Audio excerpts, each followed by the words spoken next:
안녕하세요, 여러분. 오늘 이야기는 지난주에 이어서 강대감이 아들 살리는 법 2부 이야기입니다. 어떻게 아들을 건강한 성인으로 키울 수 있을까요? 궁금하네요. 재미있게 시청하시고 좋아요, 구독, 알람 부탁드립니다. 강대감이 아들 살리는 법 2부.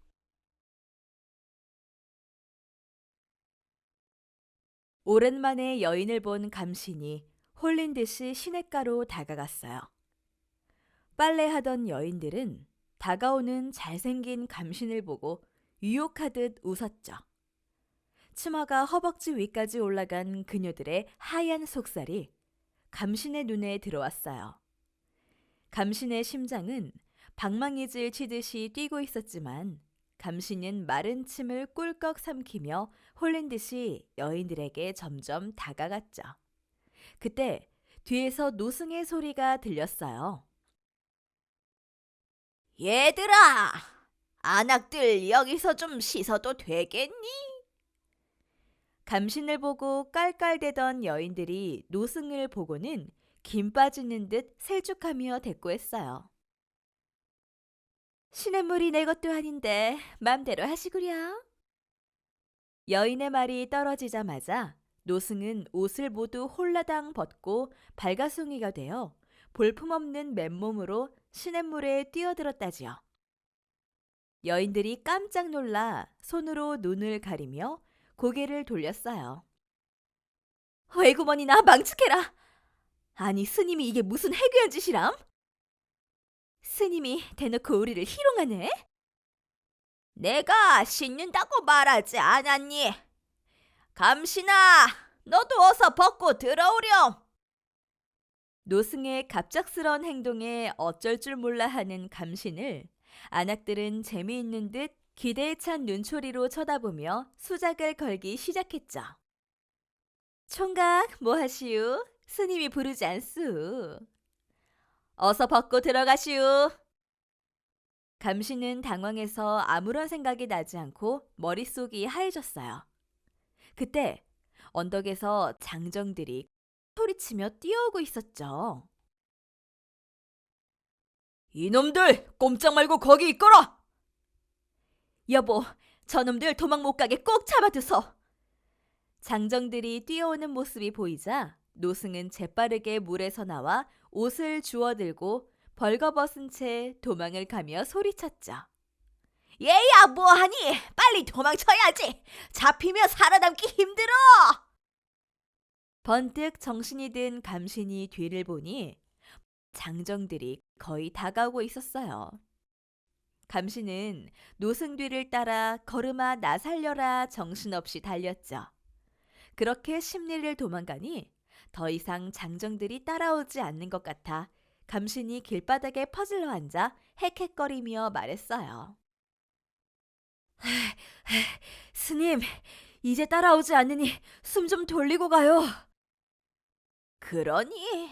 아유, 그럼 옷이나 입고 갈까? 감신이 옷을 입는 노승을 보고 말했습니다.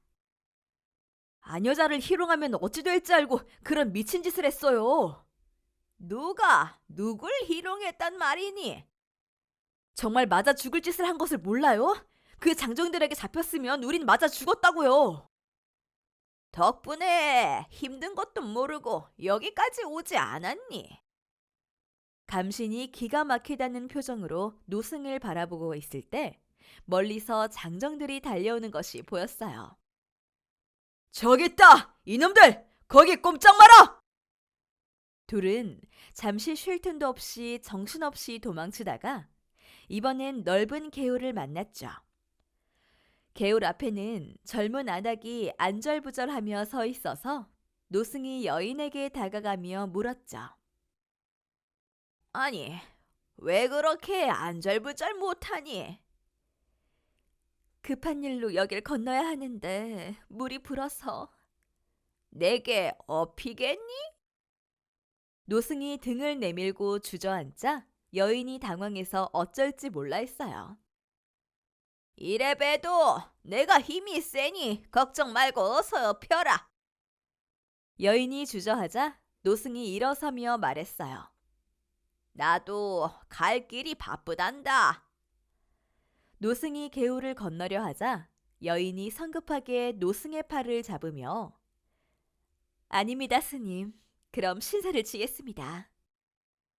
개울을 다 건너자 노승은 여인을 내려주고 둘은 다시 금강산을 향해 갔어요. 감시는 노승이 했던 황당한 행동들이 자꾸만 생각이 났죠. 스님은 여자를 어지간히 좋아하시나 봅니다. 도망가는 와중에도 수작 걸고니. 좋지마다. 여자를 그리 좋아하는데 왜 중이 되셨어요? 내가 중이 된 것하고 여자를 좋아하는 것하고 뭔 상관이 있니? 중은 여자를 가까이 하면 안 되지 않소? 내가 언제 여자를 가까이 했니? 아까는 여인들 앞에서 홀딱 벗고 조금 아까는 여인을 업지 않았소. 나는 벌써 내려놓았는데 너는 아직도 업고 있니? 감신이 혼잣말로 투덜거렸어요. 아휴, 도대체 말로는 당할 수가 없다니까. 말이 아니라 마음이지. 너는 마음을 일으켰고 나는 마음을 일으킨 적이 없단다. 그건 또 무슨 말입니까? 한 마음 일으키면 거기가 지옥이고 그 마음 돌리면 거기가 천당이란다. 노승의 마지막 말은 감신의 뒤통수를 후려 갈겼어요. 감신은 쇠망치로 얻어맞은 것 같이 머리가 띵했어요. 그렇게 노승과 감신은 투덕거리며 어느덧 금강산 입구에 접어들었죠. 노승의 걸음은 여전히 빨랐고 감신은 긴장도 풀리고 지쳐서 다시 주저앉았죠. 스님, 난 더 이상 못 걷겠어요. 제발 쉬었다가요. 여기는 산적 출몰 지역이라서 위험하단다. 겁주지 마시고요. 제발 쉬었다가요. 겁주는 것이 아니란다. 네 뒤를 보렴. 감신이 뒤를 돌아보니 덩치가 산만하고 더부룩한 수염에 머리카락을 매우 짧게 자른 산적이 서 있었어요. 전호호랑이였어요. 여우 피하다 호랑이 만난다더니 그 꼴이었어요. 산적이 나타나자 감신은 재빠르게 노승의 뒤로 몸을 숨기며 노승을 앞세웠어요. 그러자 노승이 등 뒤에서 벌벌 떨고 있는 감신에게 이건 아니잖니. 나는 늙었고 너는 젊고 뭔가 바뀐 것 같지 않니? 스님이 나보다 걸음도 빠르고 힘도 세잖아요. 노승이 감신을 산적 앞으로 끌어내며 말했어요. 나는 여인 앞에서만 힘이 난단다. 이건 네가 해결하렴. 산적을 정면에 마주선 감신이 노승한테 귓속말로 애원하듯이 물었어요. 제가 무슨 수로 저렇게 덩치가 산만한 산적을 상대해요? 그건 네 사정이지. 내 알 바 아니지. 노승과 감신이 티격태격하는 모습을 어이없어하며 보고 있던 덩치가 매우 큰 호랑이 같은 산적이 한 손으로 감신을 들어 올렸어요. 뭐 하는 게야? 듣고 싶지 않으면 가디건 몽땅 내놓으라오. 가진 것이 없어. 그럼 뒤가야지. 산적이 감신의 멱살을 조이며 끌어당기자 감신의 발은 땅에서 뜬 채 숨을 쉴 수가 없었어요. 아이고 스님, 나 좀 살려주세요. 감신이 캑캑거리며 노승에게 구원 요청을 했으나 노승은 이미 거기에 없었어요. 벌써 멀리 달아나고 있었던 거죠. 노승이 멀리 달아나는 것을 보자 산적이 감신을 업고 뛰기 시작했어요. 감신은 마치 호랑이 등 뒤에 타고 가는 기분이었죠. 꽉 잡으라오! 감신은 달아나는 노승을 원망할 틈도 없었고 호랑이같이 달리는 산적의 등에서 떨어지지 않기 위해 안간힘을 다해 산적의 목을 끌어안으며 대롱거리며 매달려갔죠. 금강산 유점사. 감시는 산적의 등에 업혀 이곳까지 거의 날아서 온 것 같았어요. 산적으로 알았던 그는 노승의 수제자였던 청허 스님으로 휴정이라고도 불렸죠. 노승을 마중 나왔던 것이었어요. 대웅전에는 노승과 청허 스님 외에도 여럿이 모여서 심각하게 무엇인가 의논하고 있었어요. 감시는 노승에게 당했던 장난에 화가 났지만 자신을 업고 한 걸음에 이곳까지 날아오듯 달려온 청허 스님에게 놀랐고 청허 스님이 노스님의 수제자란 것에 또 놀랐어요. 어쨌든 꽃구경은커녕 죽도록 고생만 하고 감시는 노승과 함께 묘향산으로 돌아왔어요. 금강산을 다녀온 후 감시는 노승에게 호흡법을 배우기 시작했어요. 노승은 젊었을 때 인도에 있을 때 티벳에서 호흡법과 좌도밀교에 관한 수련법을 배웠다고 했어요. 노승은 청허 스님 말고는 누구에게도 자신의 수련법을 가르치지 않았고 나중에 안 사실이지만 뒷간을 절벽 중간에 만들어 놓은 것도 금강산을 데리고 갔던 것도 호흡법을 배우려면 그것에 맞는 체력이 필요하기 때문에 모두 감신의 체력을 기르게 하기 위한 노승의 배려였죠. 얘야, 호흡이 잘 되니? 호흡이 잘 되는 것이 뭔가요? 배로 숨 쉬는 것이지. 숨을 마시면 배가 나오고 숨을 내쉬면 배가 들어간다. 이걸 있어 보이는 말로는 단전호흡이라고 한단다. 이거 하면 스님같이 올챙이 배 되나요? 이건 기가 쌓인 거란다. 유식한 말로 축기라고 한단다. 똥배 같아요. 똥배가 아니라니까. 기가 쌓인 기주머니라니까. 에이, 똥배 같은데. 아니라니까. 감시는 올챙이 배는 싫었지만 열심히 했고 노승이 가르치는 건 뭐든 빨리 배웠어요. 어느덧 세월이 지나 감신이 묘향산에 들어온 지 하루만 지나면 4년이 되는 날이었어요.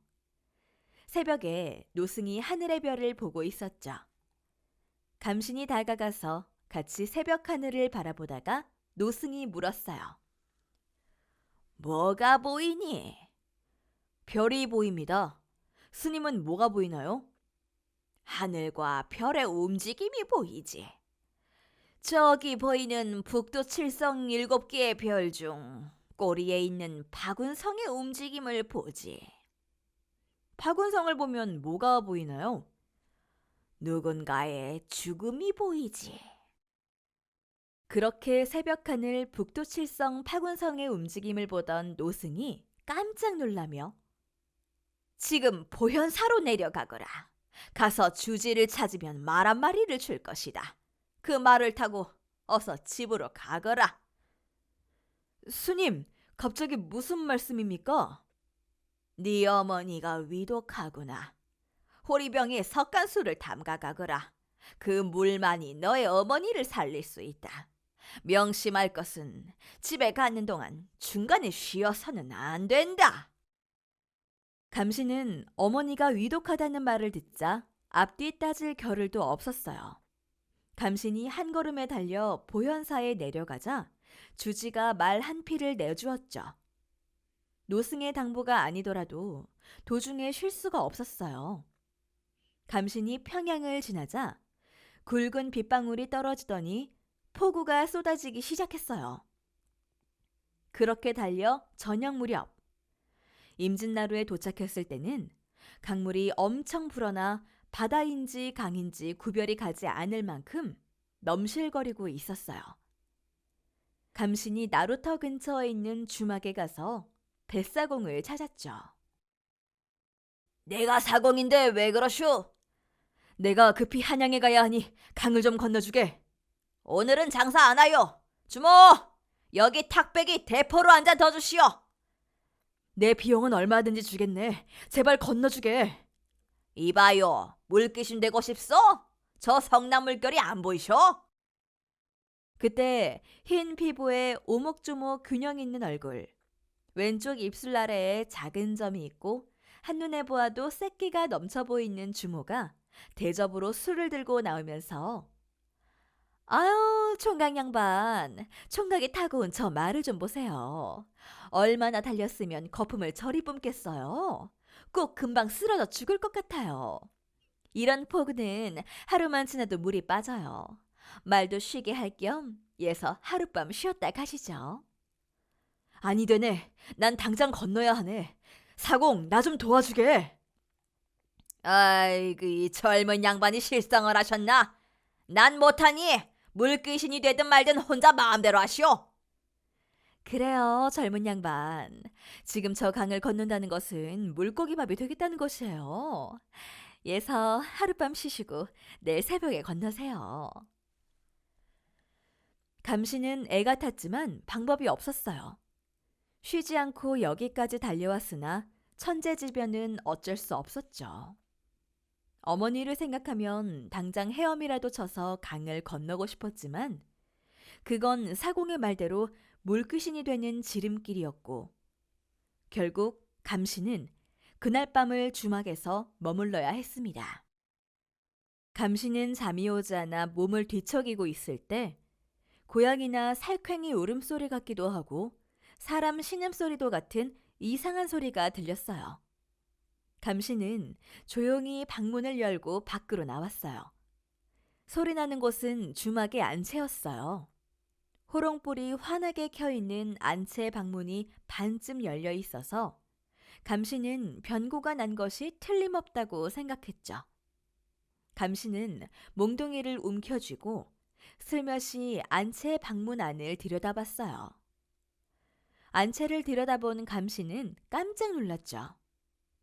방 안에는 주모가 벽에 기대어 옷고름을 풀어헤친 채 야릇한 미소를 띠며 감신을 바라보고 있었고 감신을 보지 못하는 방 안쪽 문 옆에는 사공이 몽둥이를 들고 감신이 방으로 들어오기만을 기다리고 있었죠. 19세의 혈기왕성한 청년인 감신은 마른 침을 꿀꺽 삼키며 어느새 방 문턱을 넘으려는 순간 그때 감신의 등 뒤에서 노승의 호통치는 소리가 감신 내 이놈! 정신 차리지 못할까? 감신이 노승의 호통 소리에 깜짝 놀라서 뒤돌아보았지만 노승은 없었고 거기에는 비가 그치고 맑아진 하늘에 북두칠성의 모습이 더욱 밝게 빛나고 있었어요. 감신은 뒤돌아 나와 말을 달려서 강으로 갔죠. 강물은 여전히 넘실거리고 있었고 감신은 말에서 내려 땅에 엎드려 통곡을 하며 어머니를 불렀어요.